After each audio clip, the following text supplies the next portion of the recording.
I 100% believe that Donald J. Trump wants to intentionally crash the United States economy and wants to trigger a recession because it would actually benefit his domestic policies, what he wants America to be. Welcome back to Strongman Personal Finance. So I've been seeing a lot of videos prop up saying that Donald Trump and his administration want to intentionally crash the U.S. economy. And after watching a few of them and kind of listening to what it was all about, I 100% agree with this quote-unquote conspiracy theory. Now, on the surface, it seems absolutely ridiculous. Why would you crash the economy? Isn't Trump the businessman? He's all about the economy and the stock market. He wants stocks to vertical line forever. He wants America to succeed. I believe he does. And it makes absolutely no sense that Trump would want to crash the economy. Well, I don't know if you guys knew this, but Trump is all about reinvigorating American manufacturing. He wants America to be a source of huge production around the globe. He wants America to be China, basically. China right now produces like 30% of all goods. Huge amount of production. Because America has fallen far away from being a manufacturing giant. We used to be back in the day, but over time, as economies develop and workers make higher wages, production tends to move to low-wage countries because it's cheaper to make items, goods, in foreign countries, pay the workers super low wages, and then ship them around the world. That's kind of the natural cycle. But there's a lot of fear about America's place in the world and a lot of fear that we've outsourced so much of our domestic manufacturing that we have huge national security concerns, and some of them are probably warranted. Obviously, you don't want your enemies or your potential enemies manufacturing critical drugs and critical equipment that powers your economy. So the whole point is you want to reshore manufacturing, you want to reshore production, and you want to fix trade imbalances. Because America runs huge trade deficits. We buy more goods and bring them into the country than we send out of the country. But there's a problem. There's a big problem. Number one, wages are high in the United States. And as we deport illegal immigrantes, guess what? Wages will probably go up a little bit because the labor supply will go down. That's just my prediction, bro, by my econ course. But on top of that, America has a very strong dollar. That's right. The dollar is strong. People are scooping up dollars left and right. Why are they buying dollars? Well, number one, it's a safe haven. If there's a war, like in Ukraine, then people get scared and they want to put their money in somewhere safe. And the dollar has historically been a safe store of value compared to other currencies, at least. And people go ahead and pile into dollars whenever there's, some kind of global catastrophe or fear. On top of that, U.S. interest rates are high. That's right. I believe around the world, they're actually cutting rates faster than the United States. The United States, the Federal Reserve, has kept the federal funds rate at about, 5.25%, something like that, whereas the rest of the world is cutting and cutting and cutting. So that actually makes dollar assets more attractive because you can get a higher yield with federal treasuries than you can buying a euro bond or something like that, or like a German bond. So all that comes together and it strengthens the dollar. But if you have a strong dollar, that's actually a problem if you want to be a manufacturing giant.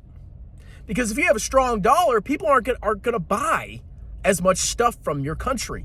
Why? Let's say I have euros and I want to go ahead and buy a log. I want to buy a log so I can sit on it because it feels really good. But when I look around the world, I see that China makes logs and I can, pay a euro because when I convert my currency, I can buy it in China or I could buy it in the US. But if the dollar's strong, it actually costs me more in euros to buy that log so I can sit on it as opposed to buying it from China. So the strength of the dollar, when you convert weaker currencies to the strong dollar, you're actually paying more in the local currency.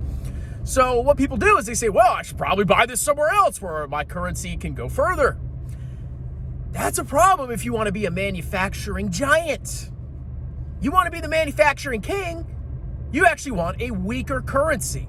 That's why manufacturers, they like cheap currency. They like to devalue their currency because that draws inflows from countries to buy their goods because they can buy them cheaper. So how does this circle back to crashing the economy?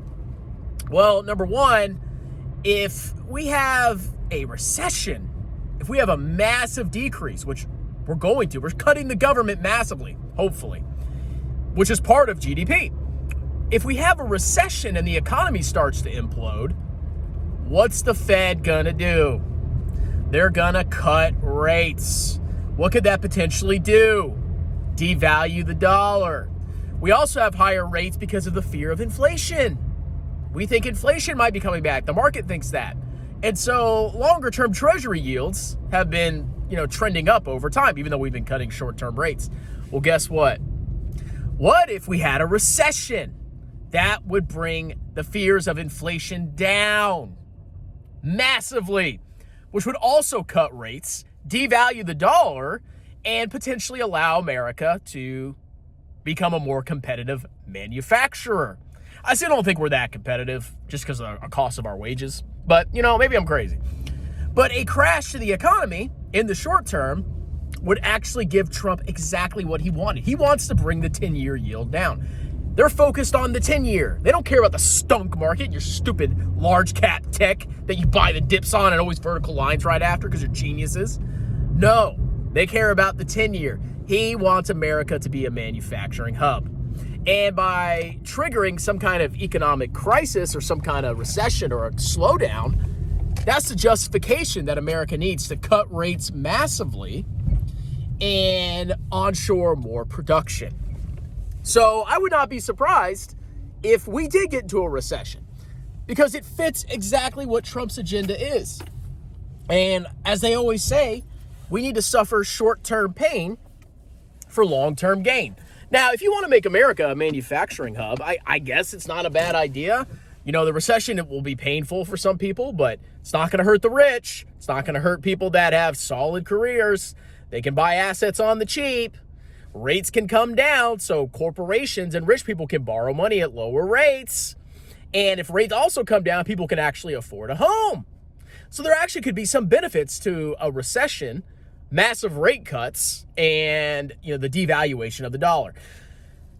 Now, what that does to international stock returns, I wonder if some of the performance that's going on is kind of pricing this in.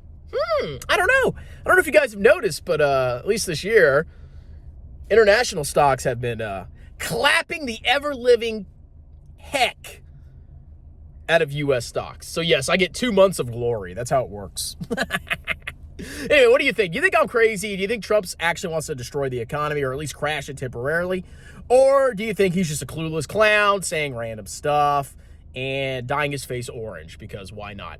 Anyway, like, subscribe, check out the pinned comment, book a free 30-minute tax consultation with the IMA certified public accountant. I will do your business and or personal taxes any state in the United States. I talk to you for free. I give you an upfront quote and I'll prepare your taxes, baby. Cheers.